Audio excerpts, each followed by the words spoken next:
श्री स्वामी समर्थ. नमस्कार मंडळी, स्वागत आहे तुमचे माझ्या यूट्यूब चॅनलवरती. आजचा दिवस तुम्हाला खूप छान सुखाचा आनंदाचा जाऊ हीच मी स्वामींच्या चरणी प्रार्थना करते आणि आज या नवीन व्हिडिओला सुरुवात करते.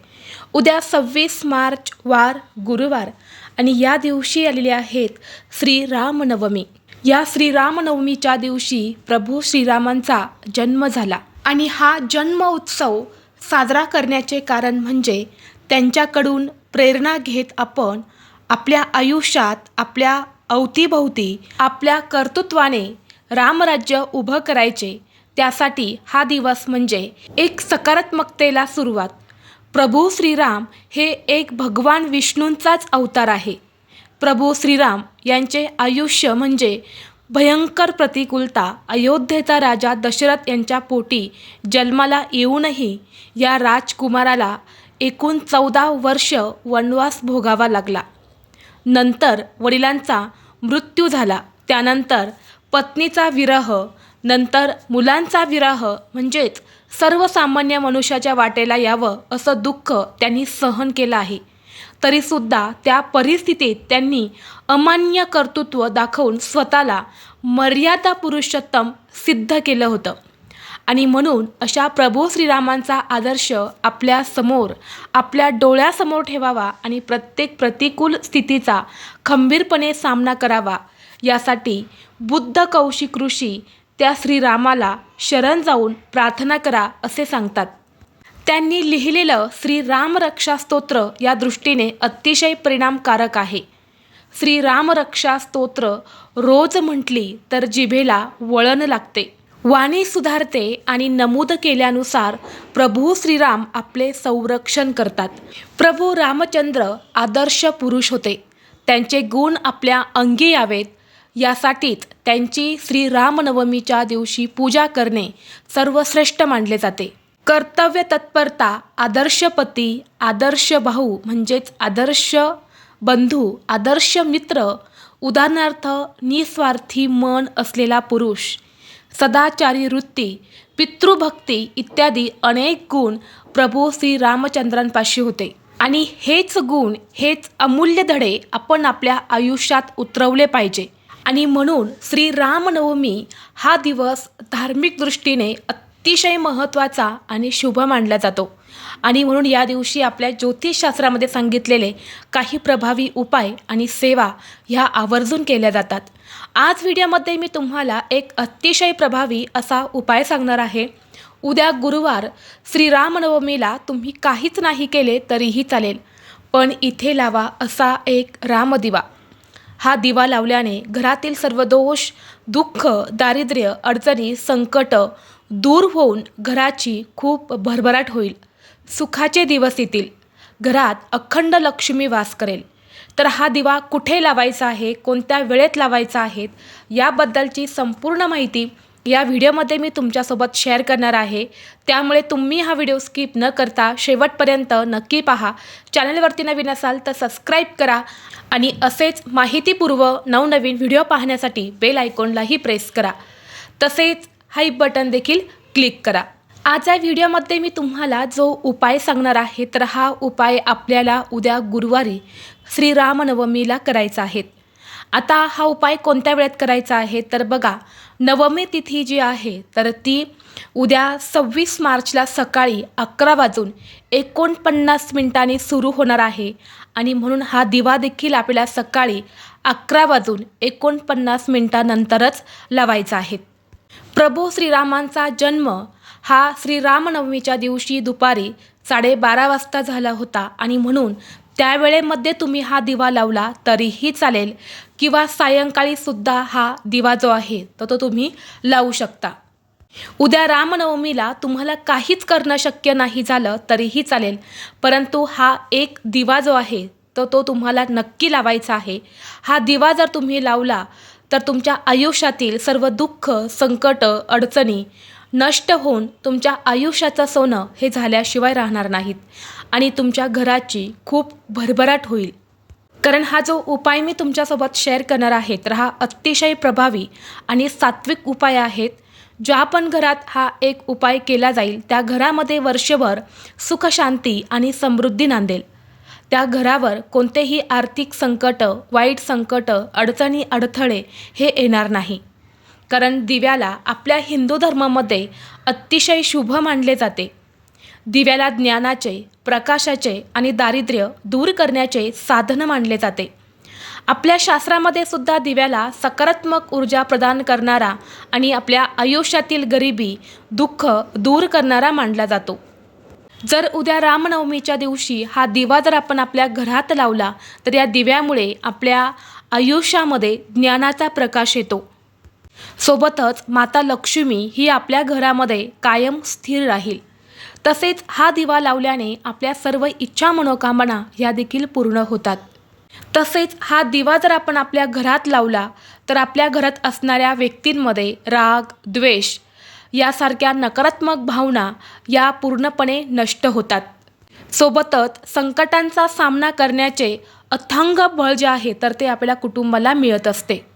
आणि म्हणून जर तुमच्याही घरामध्ये काही सतत अडचणी येत असेल, कोणतीही गोष्ट तुमच्या मनासारखी घडत नसेल, कोणत्याही कामामध्ये तुम्हाला यश मिळत नसेल, काही गोष्टी सतत तुमच्या मनाविरुद्ध होत असेल, तुमच्या मनासारख्या घडत नसेल किंवा तुमच्या जीवनामध्ये, तुमच्या आयुष्यामध्ये एखादा शत्रू असेल, शत्रू तुम्हाला सतत त्रास देत असेल, समोरून तुमच्यावरती वार करत असेल किंवा समोर येऊन तुम्हाला त्रास देत असेल किंवा शत्रू हा गुपित आहे, तो तुमच्यावरती गुप्त वार करत असेल, शत्रूमुळे सतत तुम्हाला अडचण येत असेल, तर हा शत्रूसुद्धा या उपायाने नष्ट होतो. कारण प्रभू श्रीरामांनी वानर सेनेच्या मदतीने महाकाय रावणाचा पराभव केला आणि रावण हा सुद्धा रामाचा शत्रू होता. हे याचे सर्वात मोठे उदाहरण आहे आणि म्हणून हा रामदिवा लावल्याने जीवनातील शत्रूसुद्धा नष्ट होतात. तसेच हा उपाय केल्याने घरातील वाद, विवाद, क्लेश दूर होतात आणि कुटुंबामध्ये एकोपा निर्माण होतो. आता हा उपाय करण्यासाठी तुम्हाला उद्या श्रीरामनवमीच्या दिवशी सकाळी लवकर उठायचं आहे, स्वच्छ स्नान करायचं आहे, अंघोळीच्या पाण्यामध्ये प्रत्येकाने थोडी थोडी हळद टाकायची आहेत. यामुळे आपल्या शरीर, मन, आत्मा हा शुद्ध आणि पवित्र होतो. आपल्यामध्ये जी काही नकारात्मकता आहे तर ती सुद्धा दूर होते. यानंतर स्वच्छ कपडे परिधान करून आपल्या देवघरातील देवांची विधिवत तुम्हाला पूजा करून घ्यायची आहेत. तुमच्या घरामध्ये रामाची मूर्ती असेल तर त्या मूर्तीवरती आवर्जून शुद्ध पाण्याने किंवा पंचामृताने अभिषेक करायचा आहे. फोटो असेल तर स्वच्छ पुसून काढायचा आहे. आणि जर रामाचा फोटो किंवा मूर्ती नसेल तर बाळकृष्णांची मूर्ती ही प्रत्येकाच्या देवघरामध्ये असते, तर तिचा तुम्ही अभिषेक केला तरीही चालेल. कारण बाळकृष्ण म्हणजेच प्रभू श्रीराम, कारण भगवान विष्णू हेच प्रभू श्रीरामांचा अवतार आहे. त्यांना पिवळ्या रंगाची फुलं, पिवळ्या रंगाची मिठाई तुम्हाला अर्पण करायची आहे. धूप, दीप, अगरबत्ती लावून घरातील वातावरण हे प्रसन्न करायचं आहे. आणि जर तुमच्या घरी दुपारी एखादा पाळणा असेल तर दुपारी ठीक 12:05 बाळकृष्णांची मूर्ती ही तुम्हाला पाळण्यामध्ये ठेवायची आहेत आणि पाळणा हा तुम्हाला हलवायचा आहे. 12:05 प्रभू श्रीरामांचा जन्म झाला होता आणि म्हणून आपण पाळण्यामध्ये बाळकृष्णांची मूर्ती ठेवून ही जी सेवा आहे तर ती तुम्ही करू शकता. आता हा जो उपाय मी तुम्हाला सांगणार आहे तर हा उपाय तुम्ही सकाळी 11:49 कधीही करू शकता.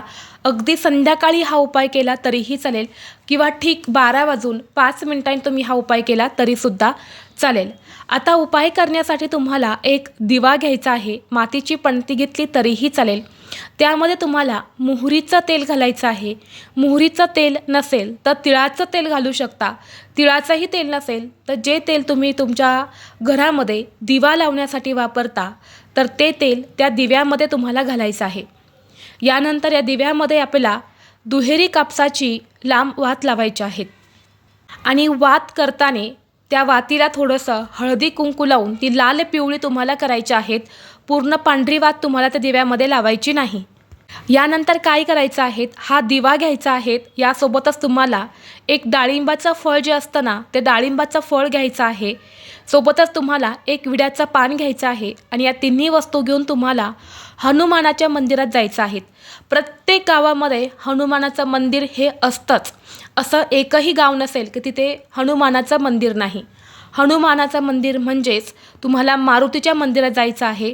तिथे जाऊन सर्वप्रथम हा दिवा तुम्हाला हनुमानासमोर प्रज्वलित करायचा आहे. यानंतर हे जे विड्याचं पान आहे तर ह्या पानावर तुम्हाला डाळिंबाचं फळ ठेवायचं आहे आणि या दोन्ही वस्तू ज्या आहे तर त्या तुम्हाला हनुमानांच्या चरणी अर्पण करायच्या आहे.